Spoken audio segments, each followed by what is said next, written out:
man, welcome back to the Gray Space. I'm Zeke. That is Dre. Yepers. And we got another fire interview for you guys this week. Yeah, we got that, and we got a fire interview for you Yes, this week.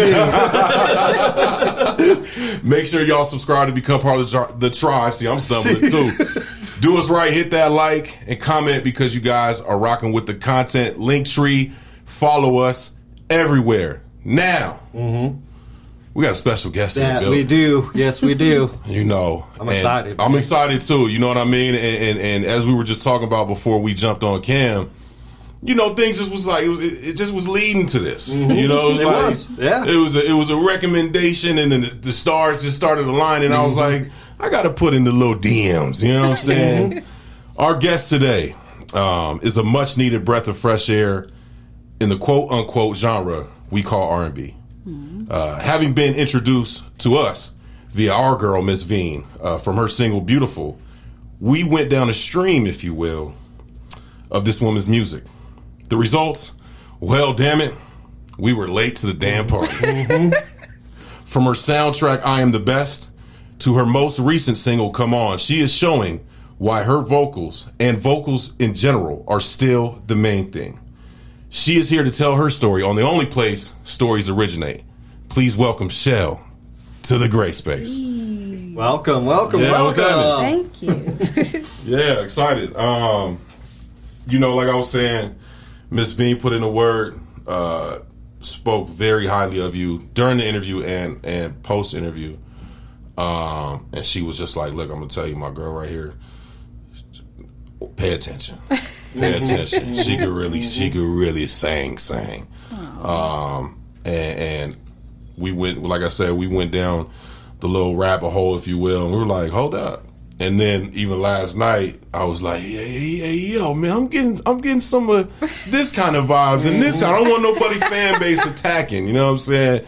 You know, but I'm just gonna let y'all know it's on that level. You know what I'm saying? Right. And super dope. You've been performing, paying attention to the Instagram. You've been performing, going crazy. Thank you.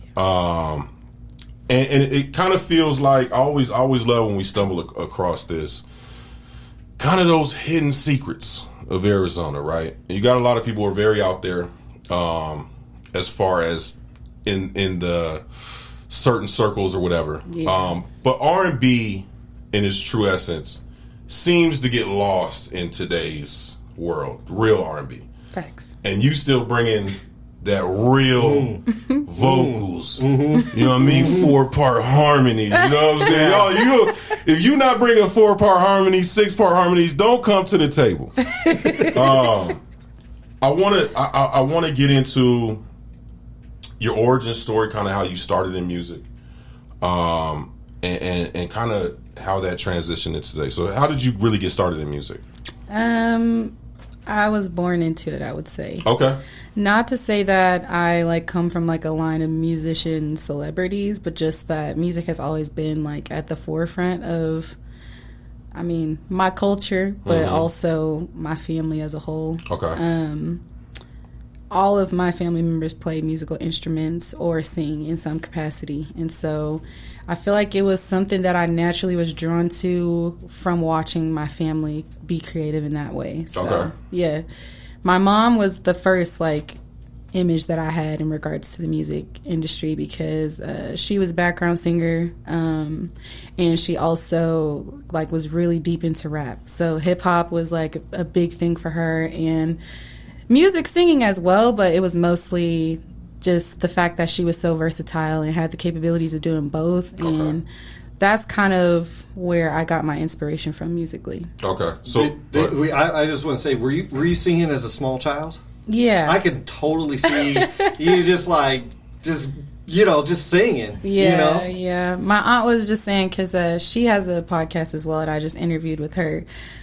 She was telling me a story of how she knew I was going to be an artist because when I was 3 years old, I was singing this song that I had made up called, I guess, All Night Long. Don't know what I was talking about at 3 years old, okay? Just mind your business. Yeah. Don't know what it was, but yeah, she's like, yeah, you used to just take your, hairbrush and go in the mirror and have a performance and sing your own song. I'm like, Well, there it is. Yep. I could totally see that with the hairbrush. Yeah, I love it. I love it though, because it's like you're born with it, and I know you're around it and stuff, but it's just really kind of interesting when you hear people's stories, and it's just like it's just like a God-given gift, of I got these pipes, I'm going to use them, and I just think that's a beautiful thing. Yeah, it's not even that, not that I knew that I had pipes, it was just, I knew I had stuff to say. Yeah, and there you go, that too. I felt like music was the best way for me to communicate that, even as a child. Yeah. So we'll definitely go down that road, because I got some questions about that. Yeah, for sure. So when did you like, you sing, you got the hairbrush, you know what I'm saying, all night long. Not the one we know. It was, I don't know. Maybe I want to stay up all night long. Yeah, you want to stay up. Snacks. You know what I'm saying. And play. Board games, video games, whatever. When was it that you were like, okay, this might be something that I really want to do? Like, what age was that, and what was it that made you think that and say that? I would say when I was 5. Okay. So shortly after. Yeah. So you were still all night long? I feel like it was, like I said, it was always something that I wanted to do. Okay. And the reason I say 5 is because when I was 5, I used to go to church. Obviously, most R&B singers are born in the church. For sure. And my mom was like singing this choir solo, and I remember sitting in the pew just like watching her, and she wasn't really into it. She didn't want to sing it, and I was like, I'll sing it. And obviously the church took me as a joke at 5, but I was committed, from a very young age. And I feel like, when you ask my family, like, what did she want to be when she grew up? It was always being a singer. It was always making music and creating and being on stage. It was just always there. Okay. That's fire. So, look, I got a daughter that just turned 6. And she don't know whether she want to be on the tablet or do something else. So, so as you start to get older, growing up in the church, what like did you want to stay doing like gospel music, or was it because you said your mom had big hip hop influence? So as you really started to dive into it, what was the thing that was like, okay, I want to start doing R&B? Like, I'm loving the church stuff, I'm singing my life away in church, but man, I really want to dive into my feelings and be a star in a sense. Yeah. I've always written R&B music. Okay. It was never gospel until I went to church. Okay. And when I did go into church, I feel like while I was in church, it was more of a settling, because at the time I didn't have an awareness of trying to find the right words. It's all right. I didn't have an awareness of the other aspects of life, the other spectrum, and what. Not that I didn't have access to it, but just as a child, I was very critical of myself, and so I devoted my life to the church because I felt like that was a way for me to be worthy, of anything, and so. Eventually, I learned that, you can't really shy away from what you know. And all I wanted was love. That's something that I wanted to experience as a child. That's something that I strive for in relationships. Even, like, at a young age, I was singing about love. Okay. And so I feel like because that's the core of not just gospel, but R&B, it was, like, easy to make the transition. Because if you listen to some of the more wholesome R&B music, you could easily put Jesus in the mix, and it'll turn into a gospel song. That is true. So. That is true. So let's get into the birth of Chelle. Okay. How did that come about? Because I'm always interested in names, right? Because there is always a meaning. Sometimes it's something that was, given by the family. But I always find, and I mean this as respectful as possible, that with female artists, it's always deeper than that, right? Because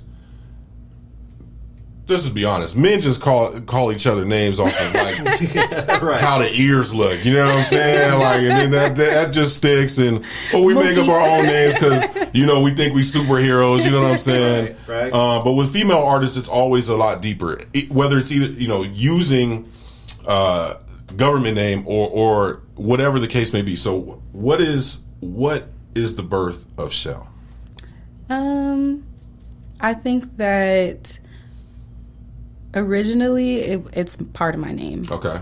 It's the last letters of my first name. Okay. And when I started out as an artist, I was originally just my full name. But I experienced a lot of trauma in relation to like my full name. And so even at work, I'm Chelle. But like over time, I started to really kind of like shift it over to, obviously it's Chelle, but I'm wearing shells, and I'm a very introverted person. And so it's not just about now my name, it's a part of who I am. And originally the name does derive from the ocean because my parents were at the time really like loving the ocean and wanted to be in the beach. My dad's from Oakland. Okay. And my mom just always loved the ocean. So, it does reference that, but once I really understood myself, I kind of now interpret it in an entirely different way. Okay. And how do you interpret it? Yeah, I see it like shell, like a seashell. I tell people that all the time. It's like shell, like a seashell. Free flowing like the ocean. And so now I've even like changed it to where like on my cover art, it's no longer me writing my name. It's just the Fibonacci shell. Oh, so dope. Yeah. Okay, that's really cool. I like that. So, you're from Arizona? Yes. Born and raised. Born and raised. That is unusual, by the way. It's really hard to come by, seriously, of people that are born and raised here. Yeah, we stay in the house. That's why I feel like you stay in the house because it's so hot. We know what it is, okay? We be like, stay in the house. Don't go outside unless you have to. Okay. And what part of you're always in Phoenix? West Phoenix, yeah. Okay, Maryville. Yeah. Okay. My mom went to Maryville. Okay. My mama went to Maryville. My daddy went to Maryville. I went to Tolleson though. I didn't go to. You went to Tolleson. Mm-hmm. Oh wow. Yeah. Okay. That's that's like Maryville West, low key though. You know what I'm saying? That's like Maryville. It's true. It's Maryville cousin, man. Pretty much. It's Maryville cousin. It's still West Side. So talk about growing up West Side because, and did that have an influence on your music? Like, definitely. You know what I'm saying? Did that bring like? Because for those of the studio audience that don't know, okay, if you pull up in Maryville. It could go one or two ways. It just depends on what time of day it is. Is you at the QT on 83rd? You might on 75th, 67. It depends on the avenue. It might go down. You know what I'm saying? 67th Avenue QT. Mm-hmm. It goes down right there on McDowell. You know what I'm saying? Right there, like right there where that bus stop is, where the Circle K and QT is. I literally lived right there. Okay. So yeah, I'm super familiar with the area. But did that have an effect on as you're coming up as an artist on kind of the stuff you were writing about? Because again, you're seeing stuff not only as a young kid, but you're experiencing these new feelings of love, and then kind of coming up as a kid and trying to figure all that out. So did that have an effect on how you wrote? I think yes. Okay. I think that while I was working on the music, I didn't realize that or was aware of that. Mm-hmm. But I think that growing up, you do a lot of reflecting on, the conditions of how you grew up. And so I would say that the most recent music that I've created does talk a lot about where I grew up. Obviously, that's the hood. You know what I mean? Mm-hmm. So I didn't grow up, with a silver spoon. I didn't grow up, having all the pleasures that a lot of people have. I've been working since I was 16. Okay. So I just feel like, for me, the music that I wrote then was always fantasizing about getting out of there, being in a different space and having that love and having that safe environment where, love can actually be cultivated. Mm-hmm. But, as I started to grow up, I realized that it's just as important to talk about where you wish you were mm-hmm. as it is to talk about where you've been. Yeah. Because people need to see that, that's not where you started. It's kind of sad because people kind of develop a perception of you based off of who you are now. Right. And it sucks that you kind of have to let people know, like, hey, I did not, this didn't come to me easily. Even though I had natural abilities, the work itself was hard. The work itself was difficult because I didn't start out with support. I had to pretty much figure out how to support myself, so it's taking a little bit longer. And I feel like nowadays I put a lot of that more into my lyrics than I did back then. Back then it was more so like, I want to be in love, I want to have love, and I want to get the hell out of here. You know what I mean? So that's what it was mostly about. Okay. So let's get to this voice, man. Because I'm listening to I Am the Best. I'm listening to the new single Come On. I'm listening to I Am the Best, right? And I'm just like, this gives me a certain type of artist vibes. And I want to say, but all I'm going to say is this fan base is known to be a little crazy over there. You know what I'm saying? It rhymes with Keontae. You know what I'm saying? That's all I'm saying. I will let y'all figure it out. But just the music, right? The music is incredible. Thank you. And it's one of those things where it's like you got this upbeat on I Am the Best, and then Come On, totally different vibes, right? But the vocals, you really just singing. So did you have like training, or was it just really? I was coming up, I was singing, I'm learning through church, and I'm just learning because I'm walking around the house and singing. Did you ever have like actual technical training? Technically, no. Okay. I was in concert choir when I was in high school. Okay. For, I want to say 3 years. Okay. So that would be the only classical training that I had. Okay. But I did play the flute as a kid. So I do feel like the same technique that you use for the air compression when it comes to the flute is kind of the same when it comes to singing. So I would say that it was mostly just life experience that helped me like train myself vocally. Okay. And the other thing is, you said you're an introvert. Yes. But you also love to perform. Yes. So what was like, how did you get over that part of it, right? Because me personally, I'm an ambivert. So I like to keep to myself, but when it's time, I can pull up, right? Like, I like to be in the house chilling by myself, but when I'm out, especially amongst my friends and stuff like that, I'm trying to make everybody have a good time. But performing is totally different. Let's just keep it a buck. You can sing, you can even sing in front of your family, but when you get on that stage and you looking out, you seeing people that you ain't never seen before, and especially having to sing, right? Like hitting notes, right? Yeah. And it's coming from me. It's not coming from the stereo. The mic is on. It's on. What got you over that hump? I'm still not necessarily over that. Okay. I think that there's never been a show that I haven't been nervous before singing, or I haven't had that thought in my mind, like, what if they're not going to like my music? What if they don't like my lyrics? You know what I mean? Okay. Or they don't like my style. Just because I feel like I'm a little bit different than a traditional R&B artist or R&B singer, because I do incorporate rap into my music as well. And the type of music, like instrumentation that I utilize, it's not necessarily modern either. So right. There's always those fears, but I feel like for me, what I try to keep in mind is that none of that matters once I'm on the stage, because that's my own world that I've created for myself, that own safe space that I've created.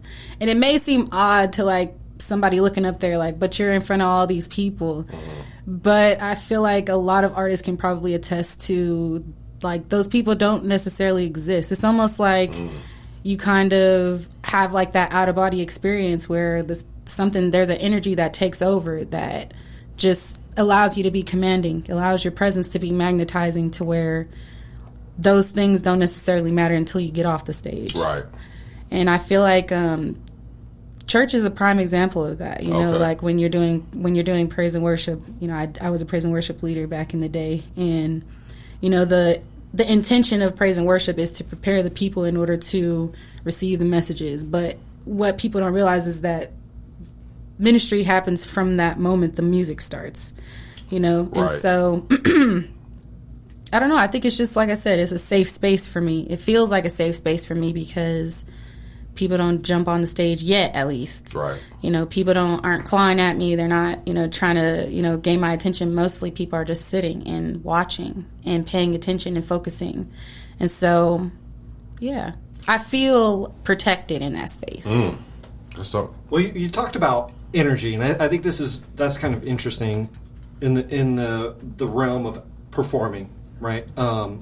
Obviously, you have your own energy. Right. And even if people are sitting there enjoying the show, not necessarily getting up and moving around or whatever, but do you feel that like they are actually portraying some sort of energy back to you that you're feeding off of? Because I feel like a lot of performers, no matter what the setting is like, feed off of it's a two-way street. You know what I mean? Where we're working together here. You know, they're paying attention to me.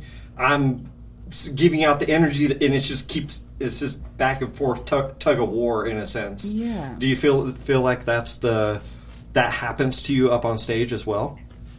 No. No? Okay. I do feel it afterwards, though, and that's just because normally there's like people that come up to me and they're like, "Oh my gosh, I need your energy. You know, let me touch you, let me hug you, let me," you know, I feel it then, but I feel like time kind of stops when I'm on the stage. I'm not necessarily concerned about the energies. It's always before and after that I'm like, okay, I don't know. It could go either way. I don't know how I'm feeling. I'm nervous.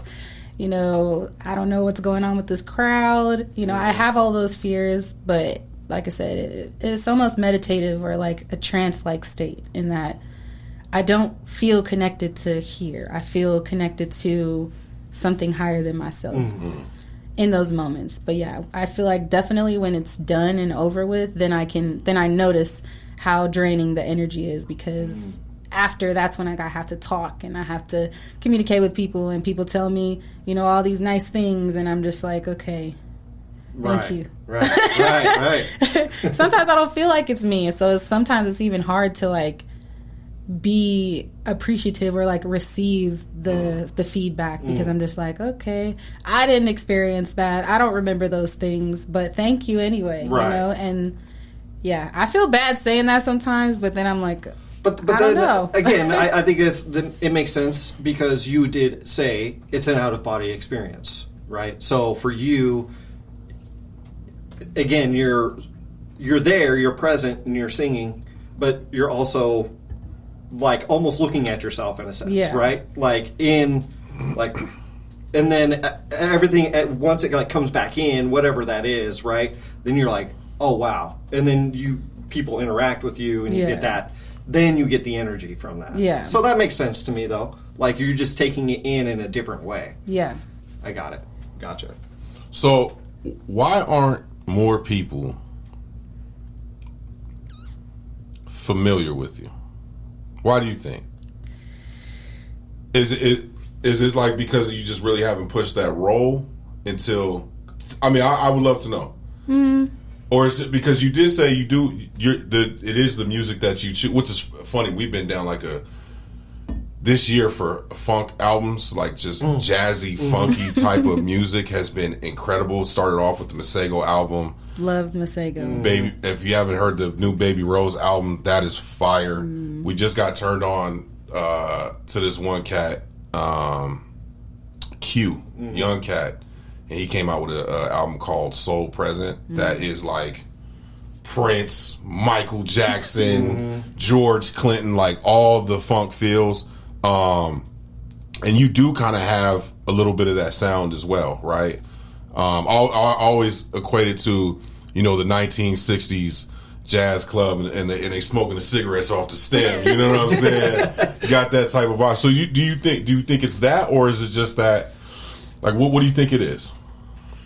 I think that it's a few different things, but it's not that Arizona doesn't know me. I think that because I change so much, it's kind of hard for people to recognize me when I do step into spaces sometimes. Okay. But I'm featured on a lot of different artists' music. You are 100%. And last year I was actually nominated for R&B Artist of the Year twice. Okay. So it's not that people don't know me or know who I am. It's just that I think that, like I said, the music that I create is not popular. It's not, at least not right now. At least not in the Arizona scene when it comes to the type of music that Arizona Agreed. Hypes and supports. Agreed. Yeah. That's a better way to put it. I think I asked the question a little bit. Hypes and supports. That's a better way to put it. But yeah, I've done a lot of things. Yeah, for sure. I've done a lot of things. I've been a lot of places. And I do feel like it's really just R&B not being, the top pick when it comes to music in general. Yeah. There's not a lot of support in that realm unless you are there already. Mm-hmm. Do you see that changing? From your vantage point? I don't know. Okay. I don't know. I think that first we have to redefine what R&B means. I agree. Because rhythm and blues, hip hop can fit into rhythm and blues as well. That's true. And nowadays it seems like rappers are singing more than they're rapping anyway. That's 1,000%. So it's like R&hop or something. And vice versa. When I played like new and R&B on the Apple Music playlist, and it really felt like it was mostly rap. It was mostly like rappers posing as singers. Like there wasn't real technicality in the vocal aspect. It was mostly the same melodies, the same cadences, the same tone, the same level, the same beats even. So I feel like when you're kind of like, I don't want to say that I'm a trendsetter, but I just have a different ear and I have a different appreciation for music because of how deep it is, for me and how much it means to me.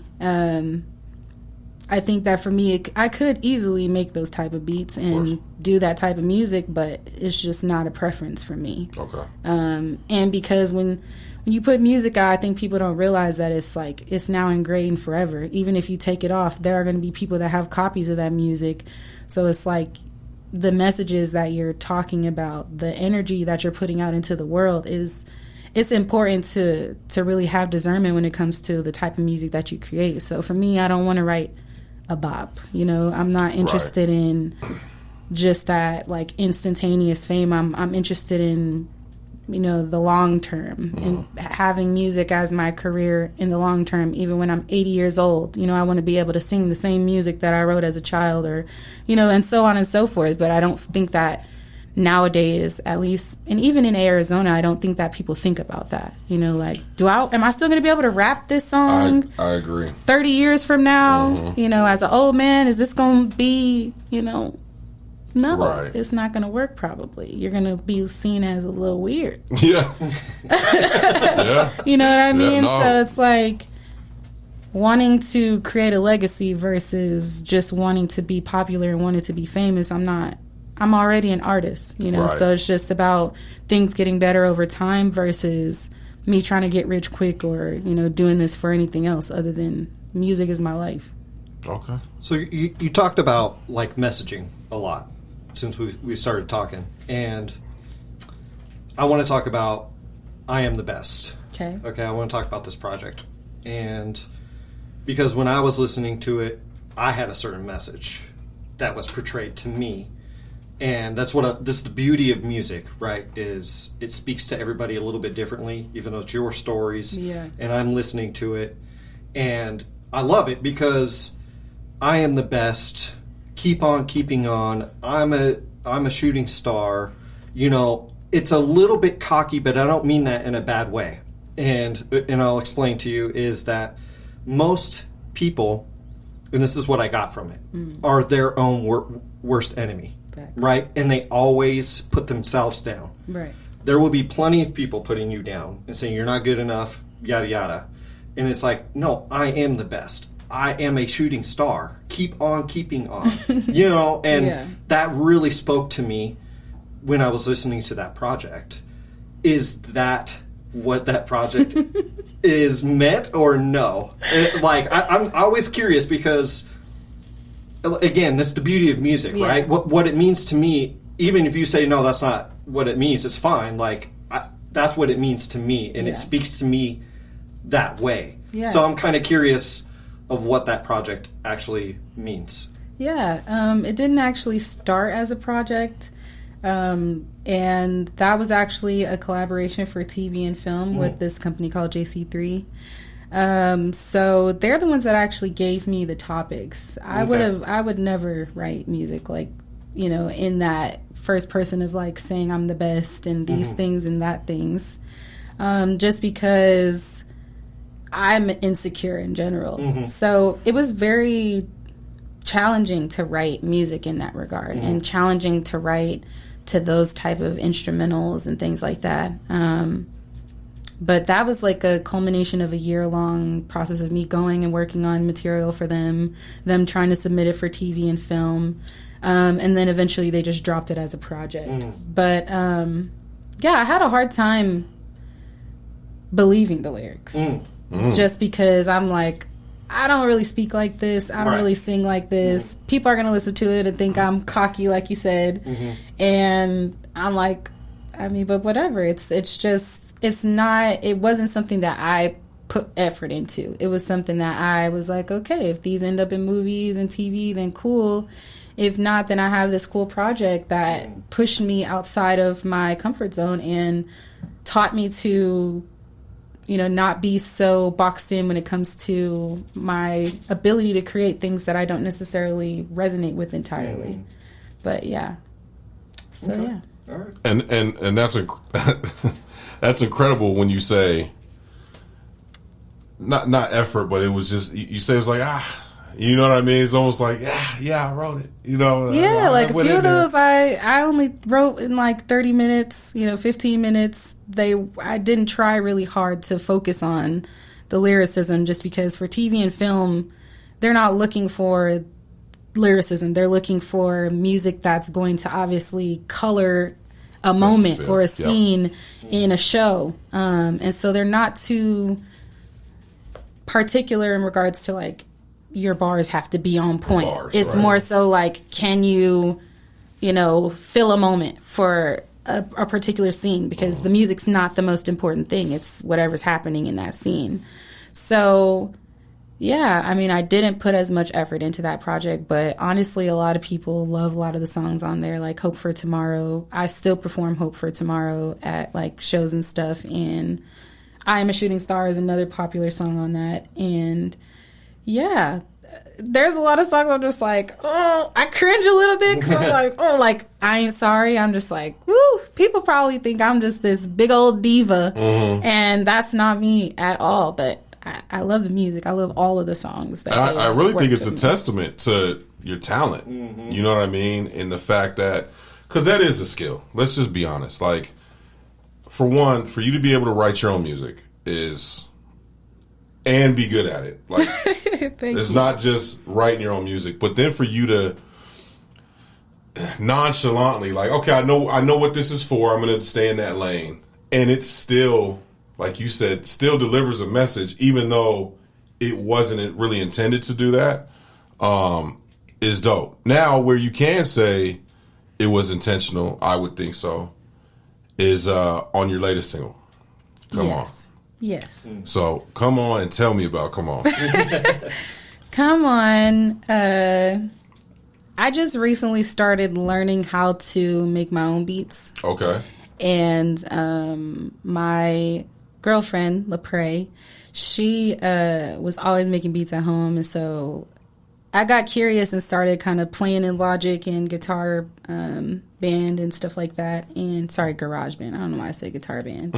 I was about to mix Guitar Hero and maybe Guitar Center. Rock Band. You got Garage Band from Guitar Center. I'm Rock Band, Guitar. I don't know. Okay. But yeah, so one day I was at home and I was playing in Logic, and there's like I don't know what type of instrument it is, but it kind of sounds like breathing. Okay. And so that was like the original thing. I was like, okay, I really like this breathing sound for some reason. And then, I started adding all the instruments. And then as soon as I started adding all the instruments, I heard a song in my head. And so I hit, record on my phone, and I started singing as I was making the beat. And the song is obviously about, wanting your significant other to like stop playing and just, make love and enjoy the experience together. And it is about my girlfriend, obviously. And I literally from like dusk to dawn, like wrote everything, created everything, and then played it for her. She was like, yes, I love it. And I didn't end up recording it until a year later. Okay. Just because making music is very costly. It costs a lot to make music and it be professionally done and released professionally. And so last year, 2 years ago, it was last year. Last year, R&B Only, which is like a big R&B platform in LA, they ended up calling me and asking me to come out and do this kind of like content called Singing in the Shower. And originally I was going to do my song The Cure, which is one of my most popular songs, but I don't own the rights to the beat. It's still leased. Okay. And so I was like, you know what, let me just go in and sing a song that I've never recorded, haven't laid anything to, but it's mine, and it's something that I can profit off of because it's my work. And so that video on YouTube is the first recording of the original song, Come On. That's dope. And then after that, I was trying to work with a bunch of different producers, and it was just really difficult getting into the studio. So me and my girlfriend just decided to record it from home. And so we recorded it from home. I had Big Baby. Shout out to Big Baby, man. Shout out to Big Baby. Shout out to Big Baby. I had Big Baby mix and master it, and yeah, that's it. That's it. Man. So, besides being, talented enough to nonchalantly drop a dope project, you also just nonchalantly just say, I'm making beats and I'm singing. Right. I'm Jay-Z in this thing. Yeah. And I just came up with it. So are you still making beats? Yes. A few of my songs that I have released right now are beats that I've made. Like Tea Party, I made the beat for Tea Party. Okay. Nice. And I also made the beat for Never Again. Okay. So those are the 3 tracks that I've recently released that are originals, from beat to lyrics to performance. Do you find that to be kind of your new wave? Because making beats is a freaking consuming process. Yeah. Like, I tried it years ago when it was Fruity Loops.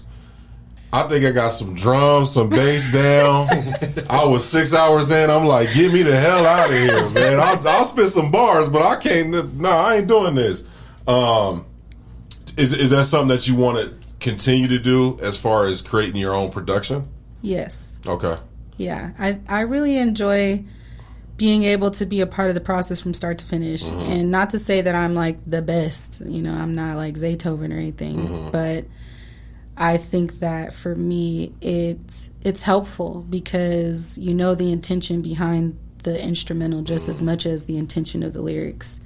Not to say that working with a producer, can't give you that same effect, but it's still someone else's interpretation of an energy. It is. So, lately I've just been like playing out. I've been hearing melodies in my head and just playing them on the keyboard. And my girl also plays the piano, so she kind of helps me with the instrumentation and things like that. But I love it. I think that it's also more profitable that way. It is. To make everything and be a part of the entire process. It's also cheaper. So it's like you make more money, you save more money, and there's less hands in the pot. There's less hands that you're needing to compensate for in order to just express yourself, because that's really what it's about. Yeah. So can we expect another EP or LP coming soon from all this? I hope so. Okay. I hope so. For me, I'm just very I'm my worst critic, and I don't want to just make a project. I want to be able to have the right investments in place in order to make sure that my first project, because it is my first project. The JC3 technically is not my first project. A soundtrack. Yeah, because that's just, it was specifically for TV and film, and they gave me all the prompts. And they also made the instrumentals too. So I was just a part of the lyricism and the performance. So yeah, I know that I could easily just, create, produce, and do all of it. But even just getting songs mixed and mastered is expensive. So Come On, I think it cost me over $400 to produce, even though I made the beat myself. Getting it mixed and mastered, and so on and so forth. So I don't, I'm also a parent, so being a parent and, having a relationship, having a household, having to take care of things is kind of difficult to really support a project being, just a one-man show, so I would hope that eventually I have the right team in place that has an understanding of, we have to get somewhere before you can get anything, considering I'm not making any money. You don't make money from streams. No. You literally make like $2 for 3 months of streams. So I'm not making a return on the investment as of right now. That doesn't depreciate the value of the music, but it just means that in order for me to make sure that a project itself is sustainable for me, I have to have the right money involved. Yeah. So, yeah. And I think that's important that you say that, because in today's climate where everything is independent, right, and that's the narrative that's pushed, and it is. It's a lot easier now than it was even 10 years ago, 15 years ago, to be able to create, market, and push out the music. But to your point, you want this to be long lasting and standing. And you could, mix and master it yourself, right? I mean, for all intents and purposes. But you're saying, okay, if I want it to be in this lane, I got this. It takes money. Like it ain't easy. And there are people who are professionals at doing this who have ears that can hear stuff that the normal guy can't hear, normal gal can't hear, right? And Big Baby's one of them. Big Baby definitely is one of them. So I think that's dope that you say that, because it shows the level of passion for one and the level of commitment to your craft. You know what I'm saying? And a lot of people don't say that. A lot of people, man, I made this in my house. It's like, yeah, it sounds like it too. You know what I'm saying? Like, you know what I mean? Yeah, I heard them little badass kids in the background. You know what I'm saying? I mean, you could make it in your house, but it's always good to have somebody or something. I mean, they have AI tools that can mix and master music. But I don't just mean like the production of the project. I also mean like the marketing and being able to have the visuals and being able to have a complete package when it comes to a project. And so right now I've just been kind of touch and go, learning how to mix and master my own music. It's a process. But I've just been like releasing singles and working on my social media presence and getting into the right people's faces to get the capital to make a project that I feel would be successful. Dope. Well, I'm excited. Me too. I'm excited. Come On is a dope single. Do you have anything planned for release? You know what I'm saying, that we can let the people know about. That might be coming around the summertime or something. Summer's coming. You know what I mean? It's getting hot. I know you got a little jammy jam up in the laptop, up in the computer. I mean, I have tons of music. No, I'm saying that one though. It's that one that's something you've been looking at. The track's laid. Okay. It's just, I think that for me, it's kind of intuitive. Like, okay. If I don't feel intuitively like it's important for me to drop, then I won't. Okay. So it's possible that I'll drop a song, but I'm not sure. What's the name? What's the name of the song that you're? I don't know. I'm working. You see, I'm trying, man. I'm trying with Miss Bean too, man. She didn't want to give no goods. I was like, damn. No. I mean, when I do shows, I actually perform songs that are released. So people have opportunity to hear other things that I've never even recorded yet. Okay. When I do perform. Just because sometimes I don't do backing vocals. Sometimes I just have the raw instrumental and I sing it from start to finish. So if you come to a show, you might get the exclusive. Okay. Okay. Of something. Okay. Challenge accepted. Not to say that it'll be released this year, but... Okay. So, speaking of that, we were talking before we started the show, and you're doing a little competition today. Yes. Do you have anything else, though, besides this competition that's coming up where people can't go see you live? Do you have anything lined up? I do.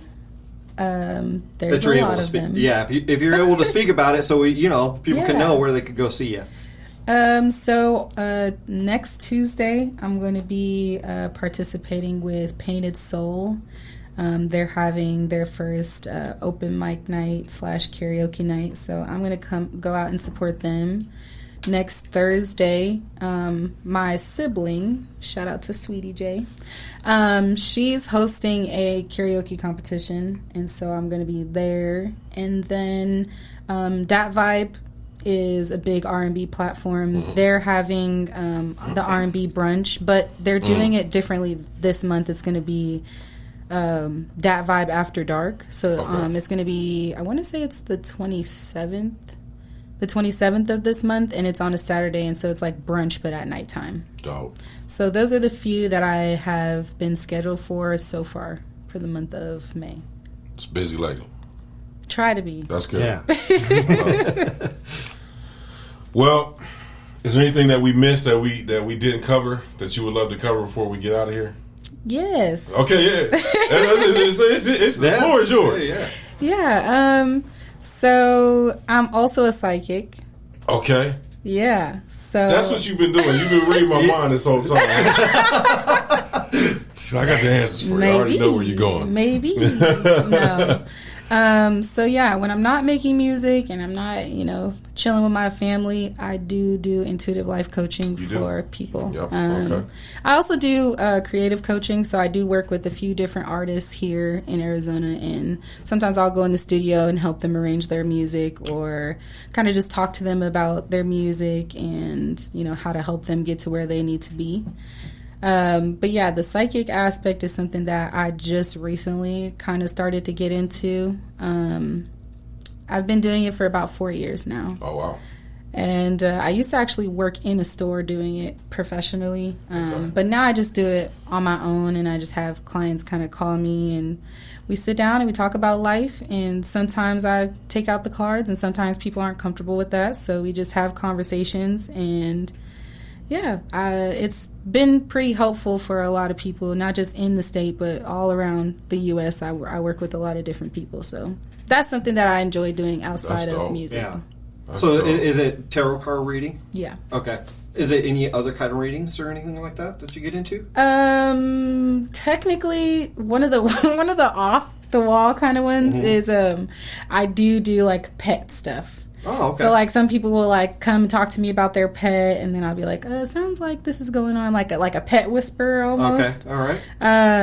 But, yeah, I mean, I've gotten, like, a lot of good feedback in regards to even that. They're like, you were right. This is going on with my horse, and, yeah, like, horses and dogs and cats, and... It's interesting. No.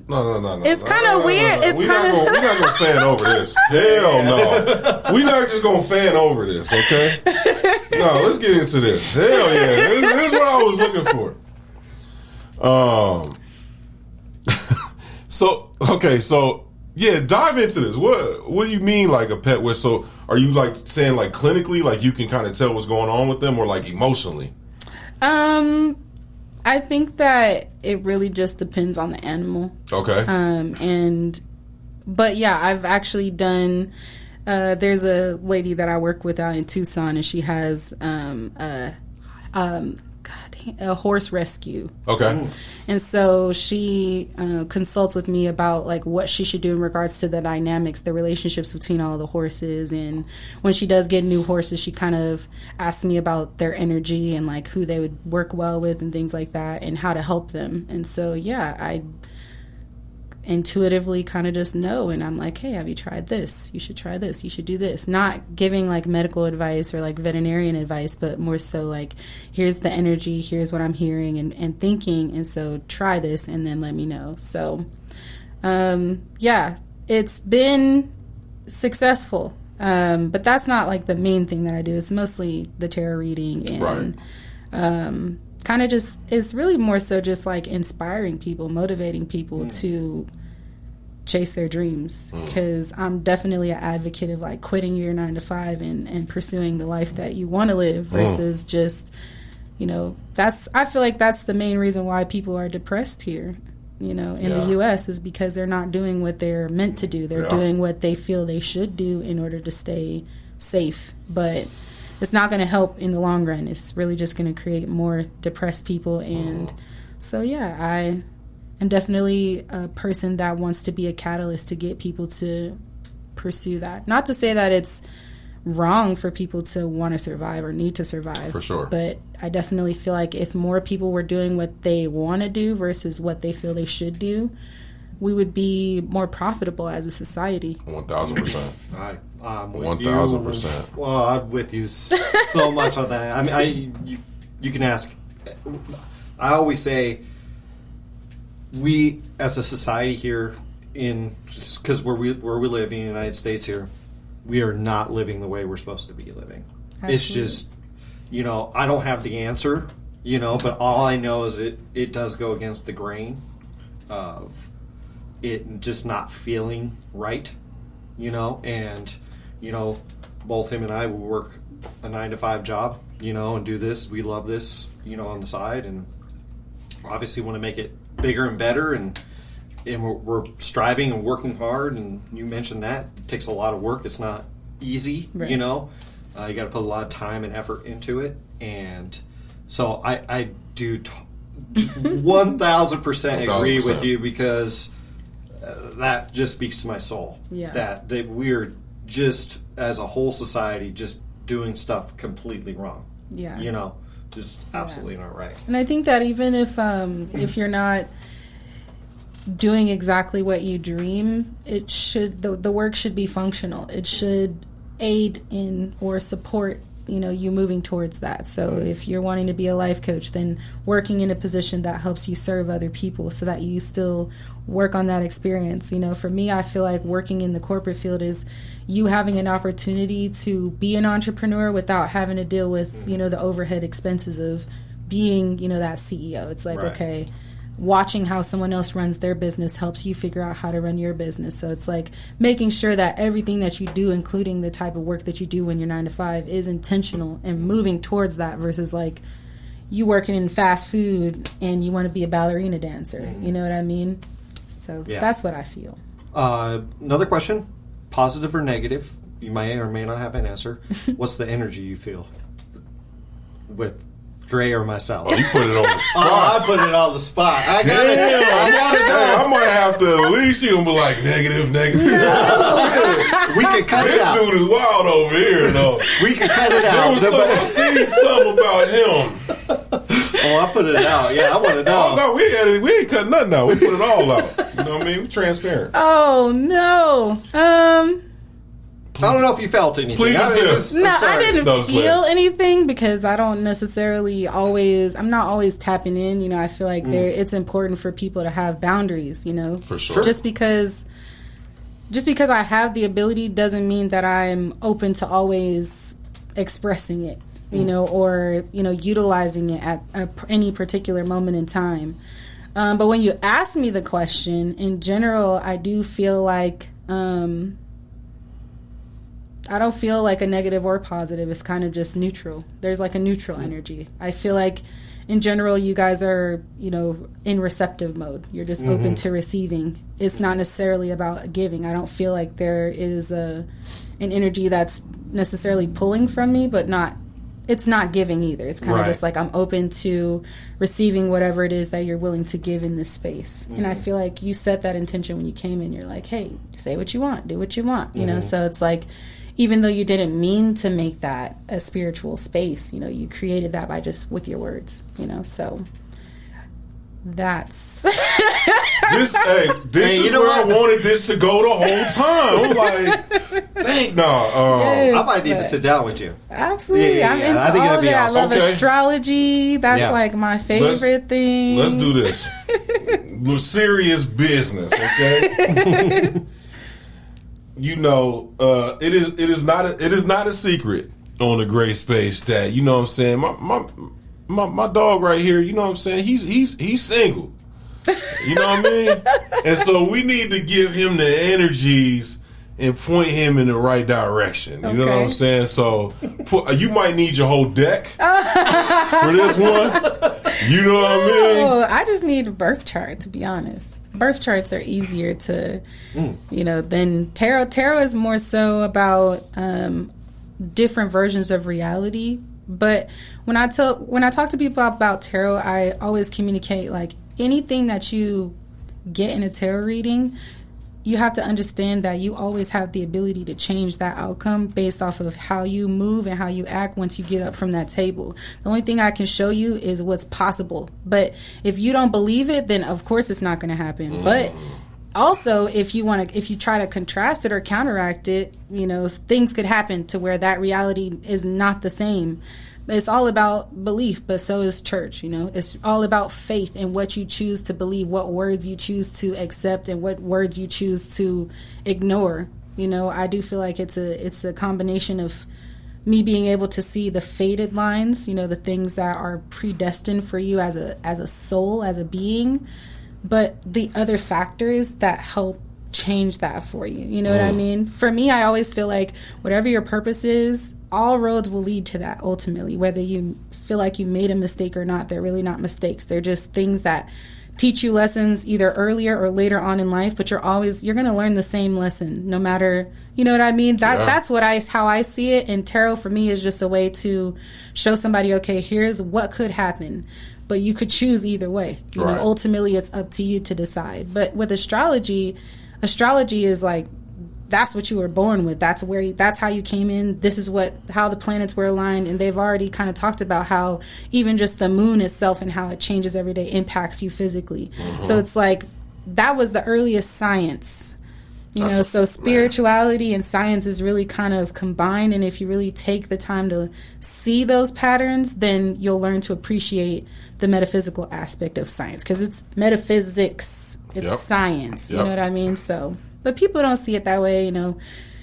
I grew up in church, so I know how it is. But, you know, when I tried it, when I learned it, and when I learned all the other aspects outside of tarot, it started with tarot, but then it went into astrology, then it went into chakras. But energy centers is still in science as well. So the body, you know, traditional Chinese medicine, like, it's all teaching about the physical body and how it is in relation to the world around you, and not just the world around you, the galaxy around you, and how all of that impacts life as a whole.